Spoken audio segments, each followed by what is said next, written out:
तो कक्षा 12वीं के प्रिय विद्यार्थी ध्यान दें, जो आपका रियल पेपर वो मेरे पास आ चुका है साथियों।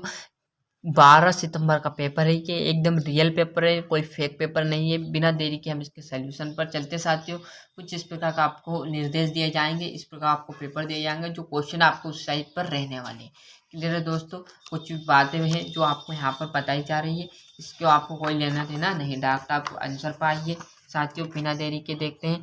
पहला क्वेश्चन में आ जाएगा एसी डायनोमा, दूसरा में आ जाएगा अल्ट्रा उच्च आवृत्ति रेडियो तरंग, तीसरे में आ जाएगा सेकेंड धारा का चुंबकीय प्रभाव सबसे पहले देखा था और स्टैन ने किसी परिपथ में धारा मापने के लिए लगते हैं आमीटर, अवमि प्रतिरोध है तांबे का तार, विद्युत सेल स्रोत है कौन सा, विद्युत ऊर्जा का। क्लियर दोस्तों, ये मैंने टिक मार्क पहले से लगा लिया क्योंकि कम टाइम में आपको अधिक चीज़ें दे सकूँ, क्योंकि जो अगले पेपर है, क्योंकि 9वीं 10वीं 11वीं वाले का पेपर आ चुका, उन्हें भी बताना है, इसलिए मैं फटाफट आपको जल्दी जल्दी बता रहा हूँ। आदर्श प्रेरकत्व का आमी प्रतिरोध होता है 0, सटक के प्रयोग में धारा मापी की कम होती है, सुग्राहिता कम होती है साथियों, दृष्टि धारा की आवृत्ति होती है 0, अर्धचालक का प्रतिरोध तत्व गुणांक होता है ऋणात्मक, परमाणु का आकार लगभग होता है 10-10 मीटर, प्रकाश विद्युत प्रभाव में आइंस्टीन और इसमें आगा चुंबकीय क्षेत्र।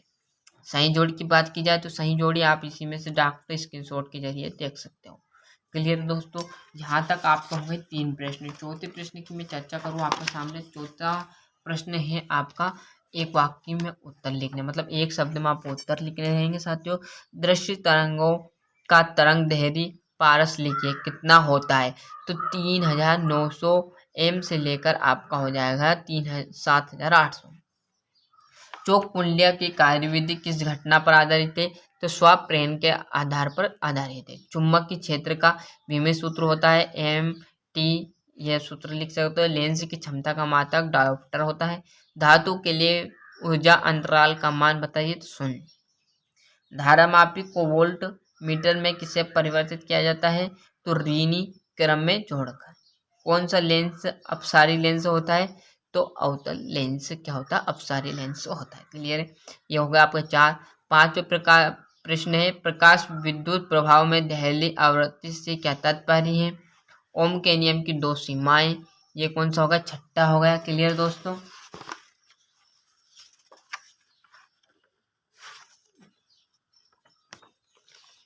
ये आपका यहाँ पर 11वां परमाणु के थॉमस मॉडल की 2 दोष, ये आपका बाबर रदरफोर्ड के अफ्ल कर्ण परिक्रम उपयोग है। इसी के साथ 13वां सिद्ध कीजिए कि विद्युत विदर्भ वाला और हाइगेन का द्वितीय तरंगों का सिद्धांत, ये इसका क्लियर है। ये कौन सा प्रश्न होगा, 14वां तक हो गया। 15वें की बात करूँ तो सेल के विद्युत वाहक बल आ गया, ये भी आपका कौन सा 3 नंबर का, मतलब यहाँ से जो 13वें प्रश्न से आपके 3 नंबर के चालू हो जाएंगे। अनुगमन वेग और धारा घनत्व, ये भी आपका 3, और 7 प्रश्न से आपके कौन से प्रश्न चालू हो जाएंगे, 4-4 नंबर के।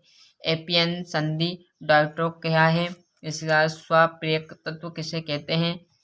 एक समतल वृत्ताकार कुंडली वाला आ गया, ये भी आपका 5 नंबर का, मतलब एक क्वेश्चन आपका आएगा 4 नंबर का और 17वें में 18वें में आपका 5 नंबर का आने वाला है। क्लियर दोस्तों, अब जो बचा हुआ कौन सी चीज़ें बची हुई, एक 19वां वो भी आपका 5 नंबर का रहने वाला, देख लीजिए। उत्तर गोलीय अवतर पृष्ठ के लिए सूत्र है, या गोलीय दूरदर्शी का वर्णन कीजिए, ये देख लीजिए। तो अच्छे से मेहनत कर लीजिए साथियों। और फिर बोल रहा हूँ, इस पे एकदम रियल पेपर बताइए, तो कोई फेक पेपर नहीं बताए जाते। जो अगला पेपर आपका रहने वाला है हिंदी का, वो भी आपको यहाँ पर आएगा, जैसे मैं आपको पास प्रोवाइड करा दूंगा। तो आपके जो 9वीं 10वीं 11वीं 12वीं में जो भाई है आपके, उन्हें बताइएगा। यहाँ पर हर विषय के जो पेपर है वो बताए जाते हैं, साथ ही साथ जो वार्षिक का पेपर भी है वो भी आपको बताएगा साथियों। क्लियर, हर बार की तरह इस बार भी मैं आपका जो वार्षिक पेपर आएगा वो भी आपको प्रोवाइड कराऊंगा।